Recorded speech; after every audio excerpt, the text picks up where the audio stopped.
नमस्कार सभी बच्चों को। तो कैसे हैं आप? उम्मीद करता हूँ आप सब अच्छे होंगे और डेली पढ़ाई कर रहे होंगे। तो हमने आपको पहले वीडियो में ब्लूप्रिंट के बारे में बताया था। ब्लूप्रिंट के हिसाब से जो प्रश्नावली महत्वपूर्ण थी उस प्रश्नावली पे हमने चर्चा की थी। आज हम अजमेर बोर्ड द्वारा जारी किए गए मॉडल पेपर का सॉल्यूशन करेंगे। जो ये मॉडल पेपर बोर्ड ने जारी किया है इसी के अकॉर्डिंग आपका बोर्ड का पेपर आएगा। इसमें कौन सा प्रश्न कितने नंबर का और प्रश्न किस प्रकार से पूछे जाते हैं वो सब इसी प्रकार से बोर्ड पेपर में आपका पेपर आएगा। आपको पहले पता चल जाएगा कि इस प्रकार से पेपर आएगा तो आपको करने में आसानी होगी, क्योंकि आप पहली बार बोर्ड पेपर देने जा रहे हैं तो आपको पहले पता नहीं है कि कैसे आता है। इसीलिए बोर्ड ने पहले मॉडल पेपर निकाले हैं, उसी के अकॉर्डिंग आपको पेपर मिलेगा। तो एक पहला क्वेश्चन होगा और उस एक क्वेश्चन के अंदर 15 अलग अलग क्वेश्चन होंगे जो एक एक नंबर के होंगे। इस प्रकार पूछे जाएंगे। पहला प्रश्न इसमें दे रखा है संख्याएं 96 और 404 का मासा होगा। मासा आपको ज्ञात करना आना चाहिए, तो हम ज्ञात कर लेते हैं। 96 और 404 दो का भाग देंगे 4 और एक बचा और 8 48, दो का भाग 24, फिर दो का 12, फिर दो का 6, 3 3, फिर ये कर लेंगे, दो का भाग देंगे 202, फिर दो का 101, फिर 101 का। तो कितने का जोड़ा बना है? दो इसमें भी है, दो इसमें भी है, दो इसमें है, दो इसमें है। दो और दो, दो इंटू दो कितने हो गए? 4। 4 इसका आंसर हो जाएगा। मासा में दो दो के जोड़े बनाने हैं, जो सेम संख्या आ रही है उनके जोड़े बन जाएंगे। दो इसमें भी है, दो इसमें, दो इसमें और दो इसमें, बाकी कोई संख्या मिल नहीं रही है, इसलिए दो इंटू दो बराबर 4। दूसरा प्रश्न है बहुपद पी एक्स बराबर x square minus 2x minus 15 के शून्यांक ए व बी हो तो ए बी का मान होगा। अब ए बी का मान निकालना है। शून्यांक हम दो प्रकार से निकाल सकते हैं। एक तो त्रिधाराचारी सूत्र होता है और एक गुणनखंड विधि होती है। हम गुणनखंड के हिसाब से निकालते हैं। एक्स स्क्वायर पी एक्स बराबर दे रखा है x square minus 2x minus 15। तो हमें दो के इस प्रकार गुणनखंड करने हैं कि जोड़ने और घटाने पर तो 2 आए और गुणा करने पर 15 आए। हमें ऐसे गुणनखंड करने हैं। X square plus 3x minus 5x minus 15, 3 और 5 को गुणा करने पर 15 आ जाएंगे। माइनस का चिन्ह है तो माइनस 15 आ जाएंगे, और माइनस 5 बड़ा है तो उसमें से 3 घटाने पर माइनस के 2 रह जाएंगे। तो जोड़ने और घटाने पर तो 2 आ रहे हैं और गुणा करने पर 15। अब इसमें इन दोनों में x कॉमन आ रहा है, अंदर x प्लस 3 बचेगा, और इसमें माइनस 5 कॉमन आ रहा है, अंदर बच जाएगा x माइनस और x प्लस 5 माइनस कॉमन में आ गया। अब 3 बचेगा, 5 कॉमन में आ गया, 5 का भाग 15 में दोगे तो 3 होगा। ये दोनों सेम आ गए, इनमें से दोनों में से एक ले लो, और x माइनस 5, ये दो चीज हमारे पास आ गई। तो यहाँ पर x बराबर माइनस 3 और यहाँ x बराबर 5 जीरो के बराबर रखोगे तो ये आ जाएंगे। माइनस 3 और 5 को गुणा करने पर माइनस के 15 आंसर आ जाएगा। इसमें दे रखा है सी में, तो ये राइट हो जाएगा। और तीसरा प्रश्न दे रखा है 2 3 5 2 3 4 5 6 का औसत माध्य। औसत माध्य मतलब बीच की संख्या। औसत माध्य ज्ञात करने के लिए हमें 9th क्लास में हमने पढ़ा था कि संख्याओं का योग बट्टा संख्याओं की कुल संख्या, संख्याओं का योग कर ले 2 प्लस 3 प्लस 4 प्लस 5 प्लस 6 बट्टा संख्या कितनी 1 2 3 4 5, ये संख्याओं का योग बट्टा संख्याओं की पदों की संख्या, ये योग हो जाएगा 20 बट्टा 5, भाग देने पर आंसर आ जाएगा 4। इसमें दे रखा है सी में 4, ये हो जाएगा राइट। यदि 2x प्लस वाई बराबर 6, 2x प्लस वाई बराबर 6 दे रखा है हो तो इसमें संतुष्ट करने वाला युग्म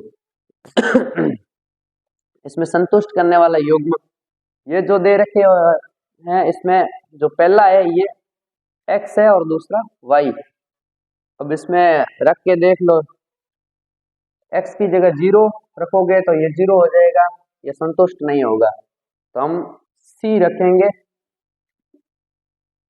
x की जगह 2 है और y की जगह भी 2 है, 2 दूनी 4 प्लस 2 बराबर 6, ये भी 6 और ये 6, ये संतुष्ट हो रहा है, इसीलिए सी इसका आंसर हो जाएगा। यदि एपी मतलब समांतर श्रेणी का प्रथम पद 6 है और सार्वंतर 3 हो तो एपी होगी, मतलब प्रथम पद भी दे रखा है और सार्वंतरी भी दे रखा है, उसमें कौन सा है प्रथम पद? इसमें सब में देख लो 6 दे रखा है, 6 इसमें आ रहा है, सार्वंतर 3 है, 6 के बाद 3 जोड़ोगे तो 9, 9 में 3 12, 12 में 3 तो 15 तो ये आंसर सही हो जाएगा। तो आगे देखते हैं।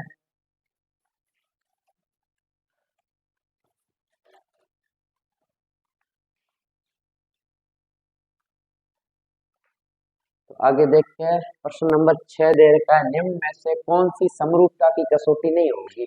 समरूपता ऐसे त्रिभुज जिनके कोण और भुजाएं समान होती है उसे समरूप कहते हैं। कोण कोण ये भी समरूपता की कसौटी है, भुजा कोण भुजा ये भी है, भुजा भुजा भुजा ये भी है, कोण भुजा भुजा ये समरूपता की कसौटी नहीं है, तो आंसर हो जाएगा डी। फिर दे रखा है बिंदु ए 4 0 तथा बी दे रखा है 0 4 हो तो ए बी का मध्य बिंदु होगा, मध्य बिंदु निकालना है। ये दे रखा है ग्राफ, ये एक्स अक्ष है और ये वाई अक्ष है। बिंदु ए में एक्स अक्ष पर है 4 और वाई अक्ष पर है 0, 0 दोनों का एक जगह ही है। और फिर बिंदु बी में वाई एक्स अक्ष पर 0 है, ये एक्स अक्ष, और वाई अक्ष पर 4 है, यहाँ पे आ जाएगा 4। इन दोनों का मध्य बिंदु पूछा है, तो सूत्र होता है x1 plus x2 upon 2, y1 plus y2 upon 2। इसमें x1 का मान है 4 प्लस ये x2 का मान है 0/2, ये 4 से 2 कटेंगे 2 आंसर। और इसमें भी पहले x1 का मान है 0 प्लस x2 का मान है 4/2, ये हो जाएंगे 0 और 4 4, 4 में 2 का भाग 2, तो 2,2 ये हो जाएगा आंसर। इसमें दे रखा है सी में 2,2, ये हो गया आंसर। फिर दे रखा है 8वां प्रश्न।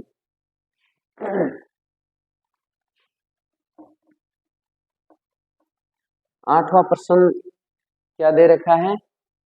एक त्रिभुज दे रखा है एबीसी, ये बना लिया त्रिभुज, ये ए है, ये बी है और ये सी है। इसमें कोण बी है जो समकोण है, मतलब 90 डिग्री का, इसलिए समकोण बनाते हैं इसमें। ये आ जाएगा कोण बी समकोण है बी, और ये ए और ये सी, ये समकोण है। तथा कोस ए, कोस ए बराबर दे रखा है 3/5, साइन ए का मान होगा, हमें साइन ए ज्ञात करना है, साइन ए बराबर ज्ञात करना है। तो आपको पता है सूत्र होता है लाभ बट्टा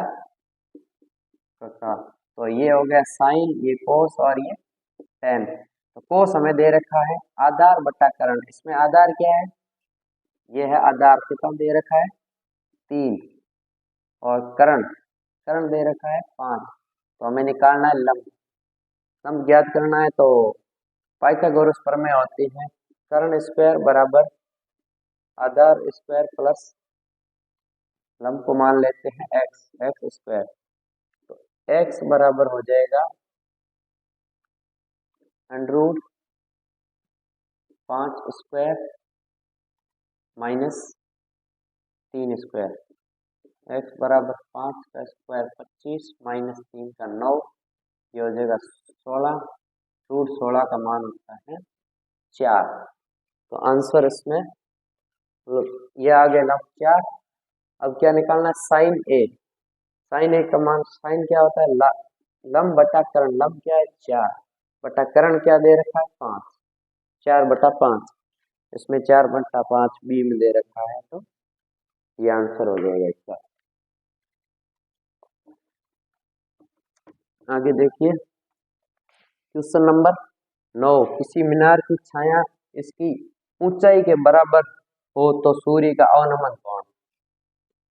कोई मीनार है, इसकी ऊंचाई है h और इसकी छाया भी h है, मतलब बराबर दे रखा है। मीनार की छाया और उसकी ऊंचाई बराबर हो तो सूर्य का अवनमन कोण। ये h और h दोनों h दे रखी, ये है आधार और ये लंब। लंब और आधार किसमें आते हैं, tan में। tan बराबर लंब बटा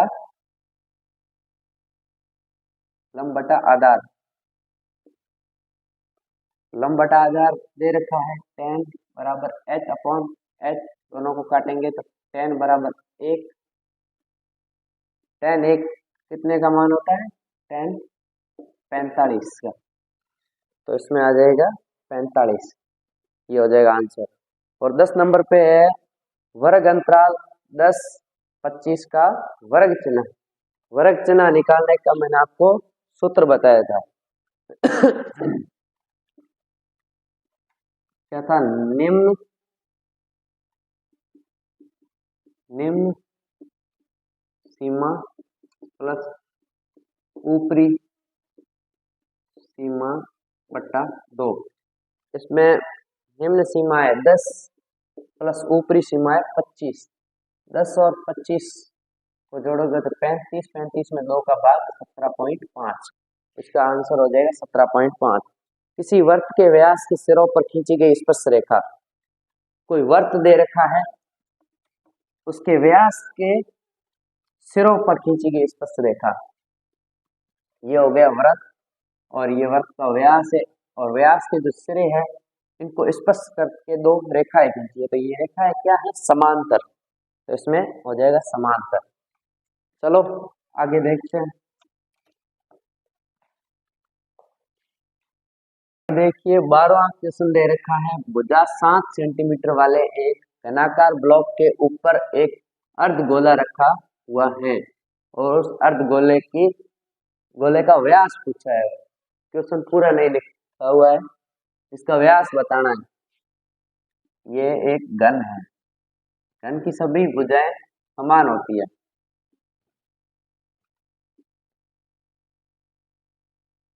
ये घन दे रखा है, इसकी सभी भुजाएं समान होती है। एक भुजा दे रखी है 7, तो सभी 7 होगी। इसके ऊपर अर्धगोला रखा हुआ है, ये अर्धगोला है। ये अर्धगोला इसके ऊपर रखने पर जो सबसे बड़ा जो व्यास पूछा है, बड़े से बड़ा व्यास कितना हो सकता है। तो इसकी भुजा 7 है, तो 7 से बड़ा तो हो नहीं सकता, 7 सेंटीमीटर ही होगी। तो इसका आंसर हो जाएगा 7 सेंटीमीटर। आगे 13वां क्वेश्चन दे रखा है, एक वर्त के प्रत्येक चतुर्थांश के कोण का मान। एक वर्त है, इसके 4 चतुर्थांश होते हैं, इसके प्रत्येक का कोण 90 डिग्री होगा। समकोण बन रहे हैं सभी, तो इसका आंसर हो जाएगा डी। एक पासे को उछालने जाने पर 6 से बड़ा अंक आने की प्रायिकता। आप सभी को पता है कि पासे के अंदर 6 से बड़ा अंक नहीं होता है, तो इसके लिए शून्य होगी प्रायिकता, तो ये 0 आ जाएगा। लास्ट क्वेश्चन दे रखा है 15वां, जिसमें दे रखा है समांतर श्रेणी -3 -1/2 और -2 का 11वां पद।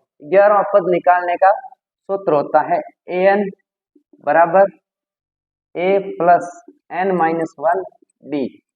तो इसमें a क्या है, a बराबर -3 दे रखा है, और d क्या होता है, सार्वअंतर। इसके अंदर जो अंतर होता है इसे d कहते हैं। तो अंतर हो गया 2.5, और n हमें दे रखा है 11, n बराबर 11। तो सूत्र के अंदर रख दो a -3 प्लस n का मान 11 -1 और d का 2.5। -3 प्लस ये हो गई 10, 10 को 2.5 से गुणा करने पर हो जाएगा 25, प्लस ये हो जाएगा 3, 25 -3 हो जाएगा 22। तो इसका आंसर हो जाएगा डी 22। Thank you. तो आगे हम कल करेंगे, और आगे का जो बाकी रहा है वो कल से रेगुलर करेंगे। Thank you.